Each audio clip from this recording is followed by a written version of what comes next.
Hi, I'm Susan Drumm, and welcome to the Enlightened Executive, where your personal evolution sparks your leadership evolution. Each episode, we feature groundbreaking techniques and strategies to help you get the edge in personal and leadership effectiveness and a different dream office backdrop.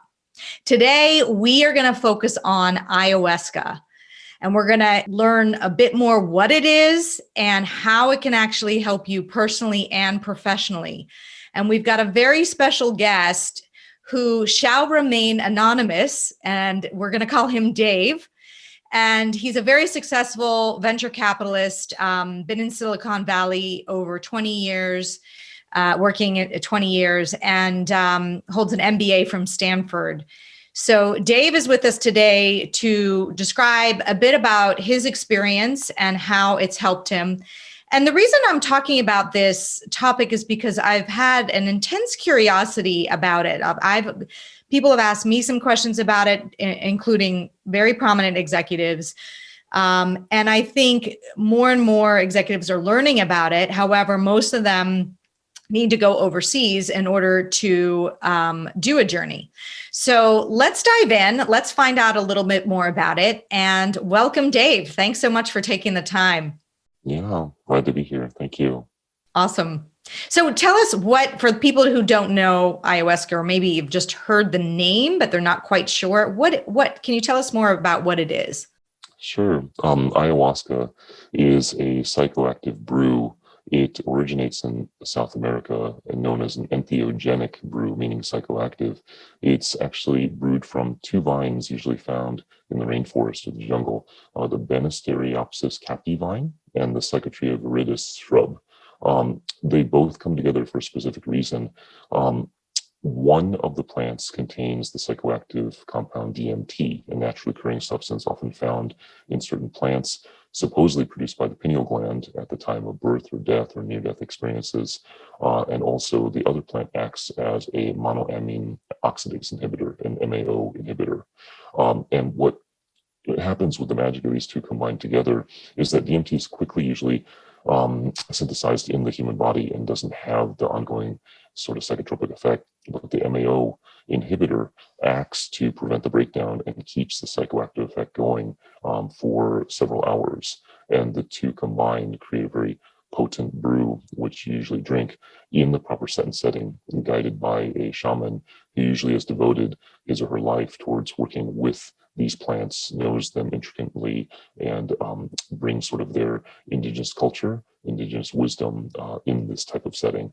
And so, like with all of these types of psychedelic tools, the set and setting, as they say, are really crucial to them, as they're to be done within certain containers and for people holding space for you, making sure you're safe, making sure you're not going off the rails. And, arguably they're kind of guiding the energy, the music, the setting to kind of provide the journey that each person needs, depending what they're working through when under the influence of this brew.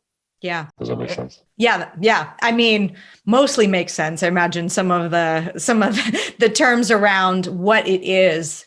You did a great job describing it and what's happening. But tell me a little bit about what brought you to do ayahuasca.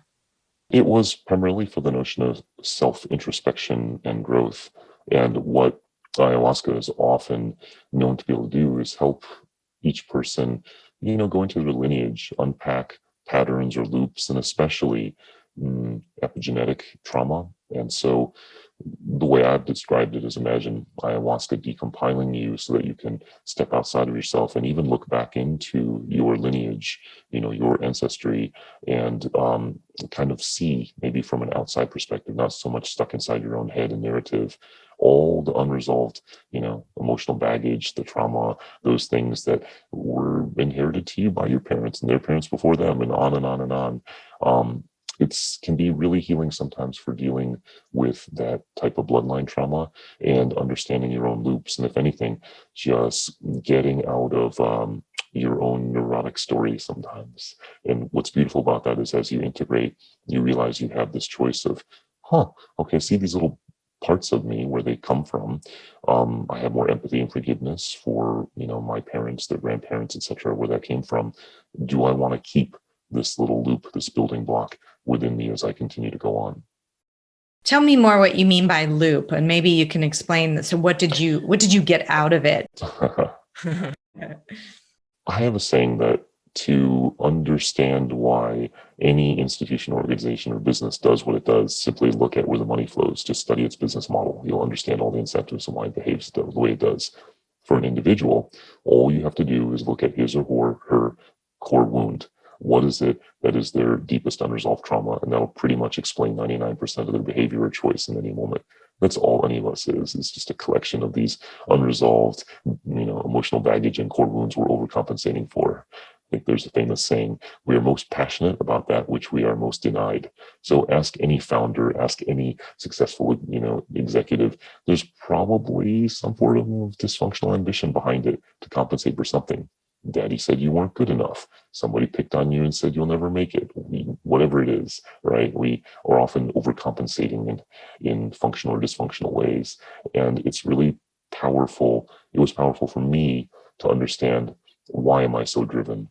Why am I a relentless machine trying to achieve? Who am I trying to impress deep down? Where does that come from? What is the real motivation behind these things? There's the surface motivations: do well, leave legacy, yes, impress people, but there's often a deeper why. And there's only two cardinal questions really at the end of the day. The first is, who are you really? Peel away all the surface layers. I'm a VC, I'm a father, I'm a husband, I'm a son. You can always peel away and double click one layer deeper. And for me, I found if you really go down that rabbit hole far enough, I came to the answer, you know what? I am nobody. I'm also everybody. I am also God, him or herself, as we all are. And the second question is, what do you really, really want in this life? Really? And again, start from the surface answers. I want to matter. I want to fit in. I want to prove I'm good enough. I want to be successful. I want to leave legacy. But if you ask the question why underneath each of these layers, peel them away at the bottom of the onion, at least for me, I found a simple first answer was, I just want to stop wanting, stop chasing, stop that craving. And that then set me free to think about, okay, well, if you're not craving or chasing or striving, what is there left to do but live your life like a work of art? And within art, your job is to find your medium, your canvas, your paintbrush, your form of play. And that's steered me more towards having a North Star of understanding, oh, actually, none of this is about me. I'm here to serve. I'm here to help others heal, enable others to play, bring about the thriving of all beings. And that's a profound shift, I think, in the lens you take in everything you do at the office, at home, with your friends and your community. Absolutely. I couldn't agree more. I mean, what I noticed, and really is the foundation for my book, is leaders just keep living over their childhood wounds over and over in the workplace, getting triggered by something someone said. It has nothing to do with what's going on. It has everything to do with what their mother said to them back then, right? And so in order to help them grow in leadership, to look at, wow, how do we unwind these childhood wounds, and how do we get conscious, and this is one modality to do that. And that's why it's been kind of fascinating. And, I love this phrase, you can't read the label from inside the jar. Yes, exactly right. And so my sense is this helps you step outside yourself to read the label, so you get greater clarity and you're at choice now not to be run by the wounds. It's true. That's absolutely right, Susan. Sometimes many of us, hardworking, ambitious A-type executives, we are masters at saying the right things, compartmentalizing, rationalizing, deflecting, deceiving ourselves. And some of us need a nonlinear event that really kicks our ass, or so to speak, and puts us outside of our head, where our stories are so tightly and airtight constructed, to step outside of our stories and view outside in. Like you said, when you're outside of the jar and you can read the label, you're like, whoa, I didn't know I had that. And then for me, where that went was, man, as cliche as it sounds, it all stems from childhood. And, that's the kind of stereotypical thing is like, oh, mommy and daddy did me wrong. It's not quite that simple. It's more also having empathy for them. And then, yes, you work through your anger on those childhood wounds, but then you can also develop tremendous compassion, empathy, forgiveness, love for your parents when you realize, man, they were just doing the best they could. And they themselves inherited sort of the epigenetic baggage from their parents and on and on and on. And it's a beautiful resolution within to be able to start to heal, that sort of lineage wounding. Yeah. Yeah. Phenomenal. So thank you for a little bit more depth on why one would want to engage on this. Could you share a little bit about what the experience is like, or what should people know? I mean, obviously, sometimes you don't want to give away all the experience, but what can you share with people in terms of what happened to you? Sure. My first experience was word of mouth. Just as a word of advice for folks, if you ever see a quote unquote shaman marketing their services, Instagram ads, and trying to be an influencer, run the opposite direction. I would say true medicine workers have devoted their life to this practice. And in places where it is not legal, like the United States, they're risking life and limb to do so. And so it's typically word of mouth referral to folks who are really serious about the work, and they are not promotional about it. They're often very, very humble to this. That said, ayahuasca's reached sort of mass awareness now. It's been featured in TV shows like Billions, right, where the hedge fund manager does it and decides he's even more determined to rule the world and be a master of the universe. But typically with a shaman, they'll have it in a very quiet setting, usually in and around nature, usually with a very small group, well curated. I think a good shaman will often take maybe even a full day to help each person figure out their intention. What is it they want to explore? Interestingly, what you go in with, the question you seek to ask will help shape your experience. And even forming the right questions is an important part of it. I remember once going in and forming the question of, how come I always, or why don't I ever? And I remember the shaman pointing out, does that question really serve you?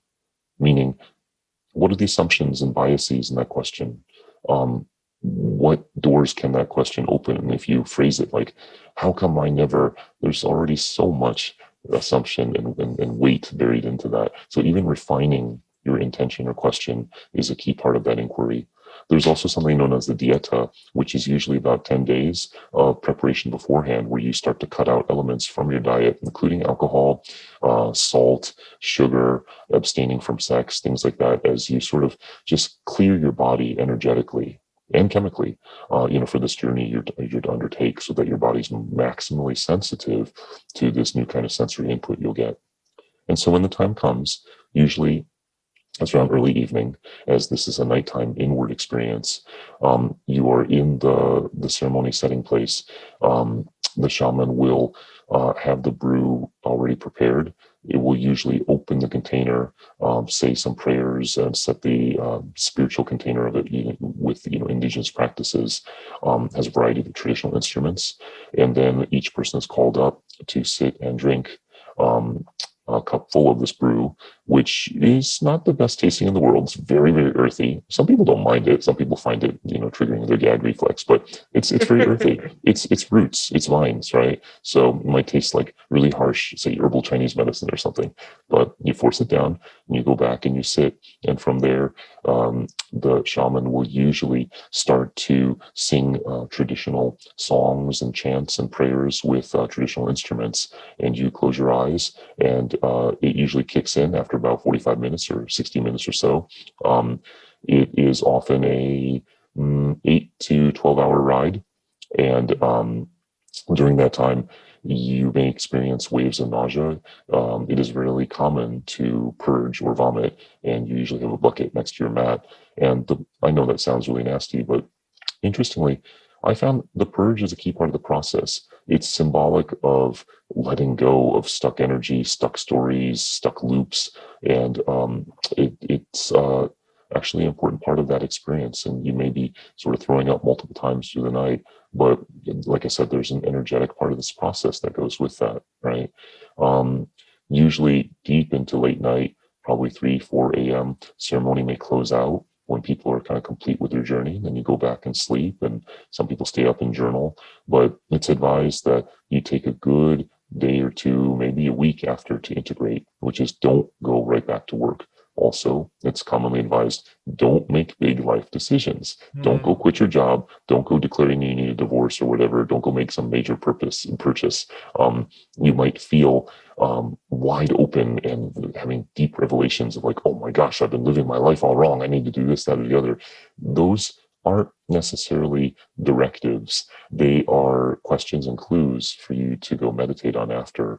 But usually it's quite a reflective experience for that week after as you really look into it and integrate those lessons. And so that's a term people use a lot, integration, which is taking those questions, prompts, visions, realizations during that journey and figuring out, how do I work that into my default life after? And that's where the real work begins. So I like to say these molecules are just the doorway. The real medicine is the ongoing integration and the lifestyle changes you make from thereafter. Absolutely. Absolutely. And so thank you for that explanation about what the experience is like. I think it's super helpful. What would you say to, I don't want to use the word skeptics, but let's just say some people who maybe they're a little concerned. Is this dangerous? Is this healthy? Will it have lasting effects? Well, obviously you want some lasting effects because that's why you're doing it. But just kind of health-wise, what should someone think about, be concerned about? Is it okay for any constitution, or are there certain people that shouldn't do it that you know Definitely. of? It's not a silver bullet. It's not for everyone. The intake process by a skilled shaman, they will go through your medical history. They'll ask, do you have a history of mental health issues, particularly schizophrenia, bipolar disorder, things like that, as psychoactive compounds, psychedelics with certain mental health states are risky. They could trigger, kind of psychotic breaks. And so they'll be carefully looking for that. They'll also carefully ask, do you already take MAO inhibitors, SSRIs, antidepressants, etc.? Those would not make sense to take, because if you're doubling down on another MAO inhibitor on top of other ones you're taking, that could pose serious health threats. So a skilled shaman will walk you through all the preconditions in the intake process. So no, it's not for everybody. It's also just, I'd say emotionally speaking, you want to be ready to do this work. If somebody's dragging you in this, kicking and screaming, and you're doing it because all the cool kids are doing it, it's not the right reason. You want to come in curious and ready to do some work. This is not a psychedelic joyride. This is like Soul Cycle for real. It's a soul workout. I would even argue it's like 10 years of talk therapy in 10 hours. Talk therapy, you can get so far, but we're so good, especially, charming executives who are intellectually brilliant. You can talk your way around anything, even to yourself. This type of medicine, which is experiential, goes past that. It's post-verbal. It can trigger so-called ego death, and done well, done right, it will take you beyond sort of your reasoning and words that you often dance around. Yes. Everyone that I've talked to that has done it has had a good experience and would recommend it. I'm curious to know if you've experienced anyone who did not, or had some impact that they didn't want to have. Yeah, multiple experiences. Yeah. In general, it can be great. It can also be terrifying. It can be a nightmare too. A few specific examples. If you do decide to try this out of country or in country, again, try to do some due diligence on the background of the shaman. If they are Instagram influencers, a sudden guru, and decided they took ayahuasca and want to be a shaman now, you might want to think twice, right? Because they might not really know what they're doing. If they market heavily and meet you at the airport saying ayahuasca retreat on sale, it might not be the right one too. And that's happening. There is such a thing as ayahuasca tourism in certain places, Again, watch out for those. Try to get word of mouth referrals. If you see that they're doing a huge group of 50 people in one sitting, might not make sense. not to sound too woo, but other people's energy, their experience will affect yours. And a shaman can only tend to so many people at once. All my experiences were done in really small groups, usually 6 people or less. Because the shaman spends time with each person, is trying to figure out the right sort of journey and space to hold for the different things that people are facing. So I'm not a big fan of large groups, not a fan of heavily commercialized versions of this, right?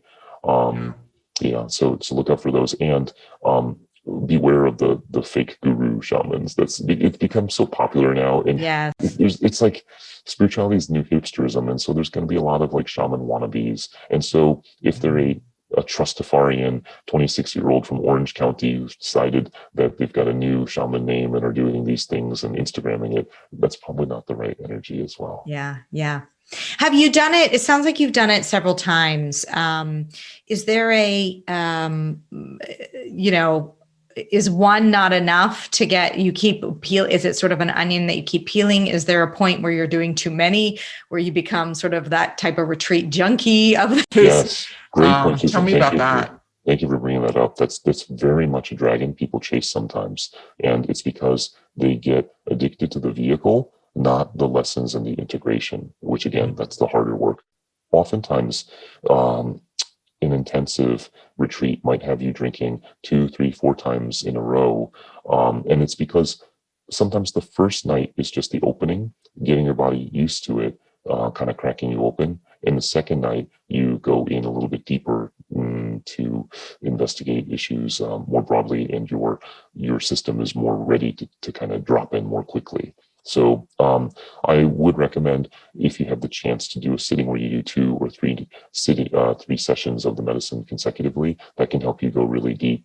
A retreat I went on that was very effective was 1 day of preparation, forming the inquiry, then the sitting, then a full day of integration, journaling, and then preparing inquiry for the next sitting, and then a sitting the day after, followed by another day off. So it was a full week, but it allowed some time for integration and sort of refining of that question to explore for the next session. So I found that pretty powerful. It's okay if you just do 1 sitting, but if you do the chance and can do the multi-day one, you can have the opportunity to do some really deep work.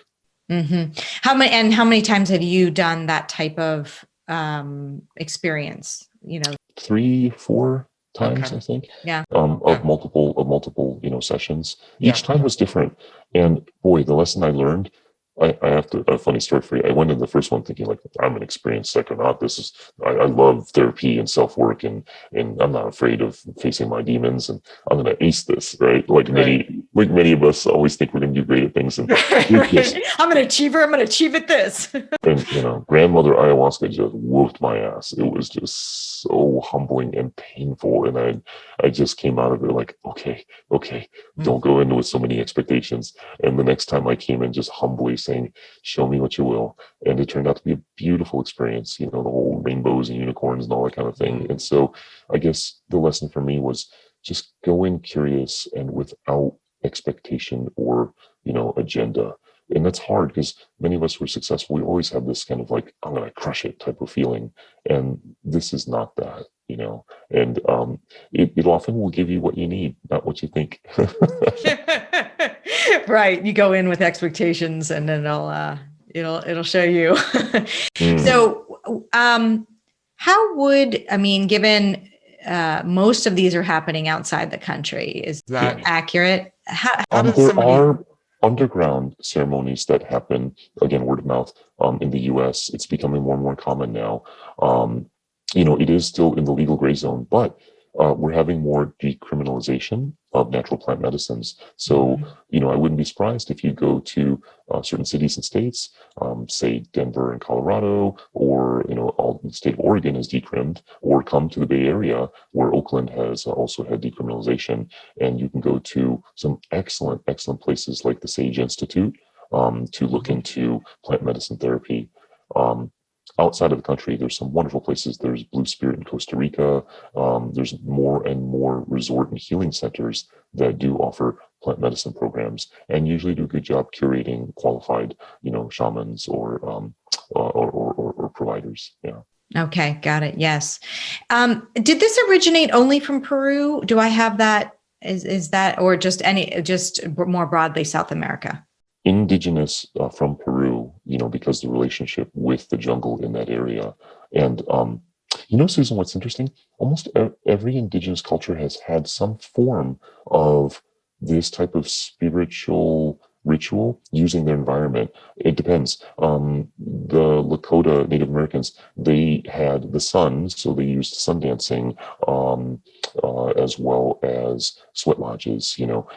Other regions had other types of psychoactive plant medicines around them and would concoct similar preparations. But it's almost like humans, since time immemorial, have been looking for ways to reconnect with source, or kind of go deeper with elements from their environment, whatever was around them, whether it was plants or just the sun or other things. Yeah, absolutely. So long history of this.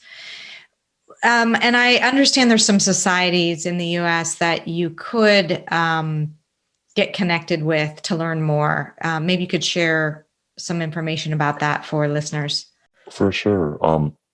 For plant medicine specifically, chacruna.net, that's CHACRUNA.net, is a great place to learn about these sacred plants and psychedelic science, and probably is a great place to network to find, providers and learn about the backdrop of it, including the history, rich history, as, many of these plants have been used indigenously. And, today it's gotten to the mainstream, so we are kind of appropriating the other culture. So I would say it's really important to learn the context and history of where these come from. Yeah, fantastic. Well, really appreciate you sharing your journey, your experience. This has been fascinating. And anything you would leave our listeners with who are curious, or maybe already done one, or contemplating a second, any advice you would share besides what you've already given? Yeah. For what it's worth, just to share a bit of my story, this work was important for me to start with myself and just sort of understand my why. And over time, the integration that made my meditation practice much deeper. Before plant medicines, I tried meditation, honestly, and I would sit there, I'd fall asleep, or I'd just be thinking. And this kind of was a movie preview of what's possible to tap into just in meditation. So it's turbocharged meditation practice in many ways. That's been what's really beautiful, is then finding ways to tap into that source consciousness state without taking anything. And what's mind-blowing is it's always there. It's just, you just sit and pay attention. And it's kind of this interesting cosmic joke that depth, that bliss, that joy, that connection, it's always been within you if you just remember to pay attention. And so with that, it's really helped kind of that meditation practice, and then shifting more towards, healthier eating and healthier lifestyle and more loving relationships and everything else in life. That's affected, I'd say, my quality of my life from me to we, so the people around me, the people I work with, friends, family, etc. And that's really shifted my mission in life on what I want to work on, which is, healing of the world, which really needs it, and up-leveling capitalism and democracy itself, and looking at the ways we could create a better, more loving world. And that affects how I do my work and why I do my work now, so that extends to all. So this journey is typically from me within, that shapes how you work with others, the we, to the all. And I like to say that, as within, so expressed without. So this work is your work. If you get right within yourself, it will pervade and exude out into everything you do. Absolutely. And this is the whole reason for this channel. You couldn't have said it better. The Enlightened Executive. That's what we're here. That's what we're here to do, and here to help people along the journey of awakening.